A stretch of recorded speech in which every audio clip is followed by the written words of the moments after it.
Once upon a midnight dreary, while I pondered, weak and weary, over many a quaint and curious volumes of forgotten lore, while I nodded, nearly napping, suddenly there came a tapping, as of someone gently rapping at my chamber door. "'Tis some visitor," I mumbled, tapping at my chamber door. Only this and nothing more. Ah, distinctly, I remember it was in the bleak December, and each separate dying ember wrought its ghost upon the floor. Eagerly I wished the morrow, but vainly I had sought to borrow from my books decree sorrow for the lost Lenore, and the rare and radiant maiden whom the angels name Lenore, nameless here forevermore. And the silken, sad, uncertain rustling of each purple curtain thrilled me, filled me with fantastic terrors never felt before, so that now, to still the beating of my heart, I stood repeating, "'Tis some visitor entreating entrance at my chamber door." Yes, some late visitor entreating entrance at my chamber door. This is it, and nothing more. Presently, my soul grew stronger, hesitating then no longer. "Sir," said I, "or Madame, truly your forgiveness I implore, but the fact is I was napping, and so gently you came rapping, and so faintly you came tapping at my chamber door, that I scarce was sure I heard you. Here I opened wide the door, darkness there, and nothing more." Deep into that darkness peering, long I stood there, wondering, fearing, doubting, dreaming dreams no mortal ever dared dream before. But the silence was unbroken, and the stillness gave no token, and the only word there spoken was the whispered word, "Lenore." This I whispered, and an echo murmured back the word, "Lenore," merely this and nothing more. Back into my chamber turning, all my soul within me burning, soon again I heard a tapping, somewhat louder than before. "Surely," said I, "surely that is something at my window lattice. Let me see, then, what thereat is, and this mystery explore. Let my heart be still a moment, and this mystery explore." 'Tis the wind, and nothing more. Open here I flung the shutter, when, with many a flirt and flutter, in stepped a stately raven of the saintly days of yore.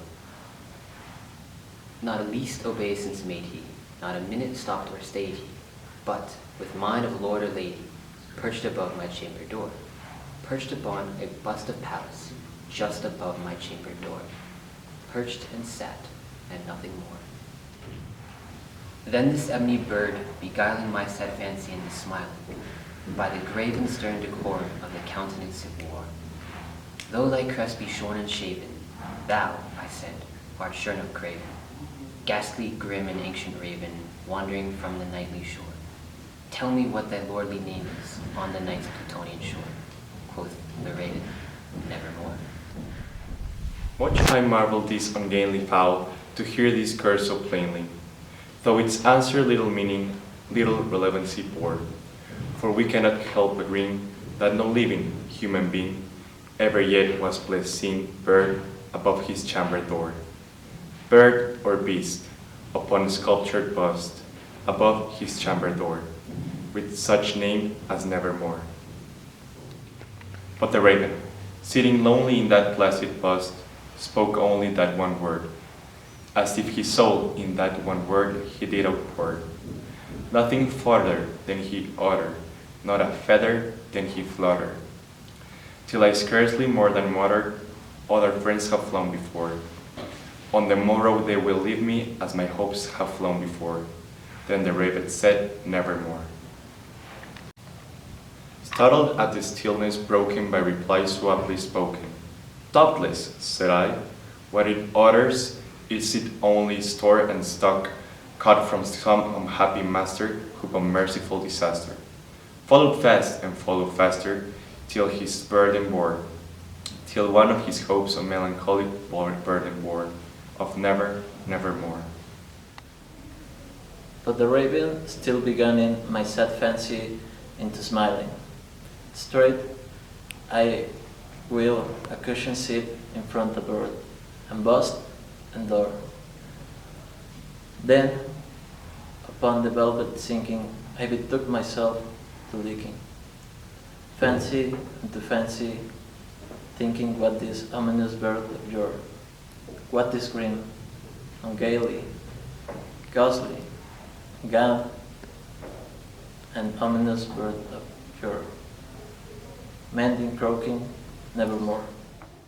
This I sought engaged in guessing, but no syllable expressing.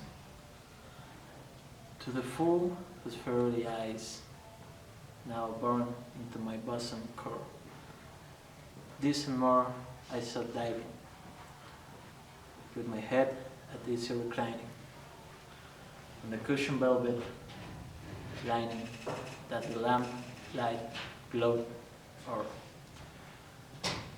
but whose velvet violet lining with the lamp light glowed o'er, she should press, oh, nevermore. Then, method the air grew denser, perfume from an unseen censer, sung by seraphim whose footfalls tinkle on the tufted floor. Wretch, I cried, thy God had lent thee, by these angels he had sent thee, respite and nepent from thy memories of Lenore. Quaff, oh quaff, this kind of nepent, and forget this lost Lenore. Quoth the raven, nevermore. Prophet, said I, thing of evil, prophet still, if bird or devil, whether tempter sent, or whether temptest thee here ashore.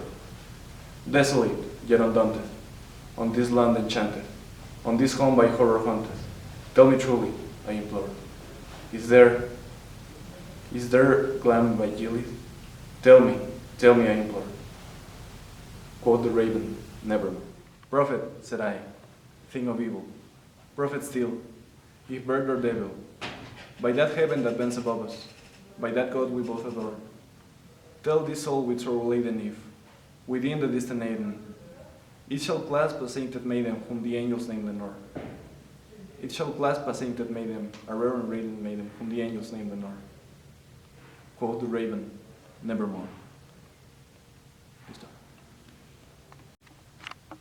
Be that word our signing parting, bird or fin, I shrinked, upstarting. Get thee back into the tempest and the nice Plutonian shore.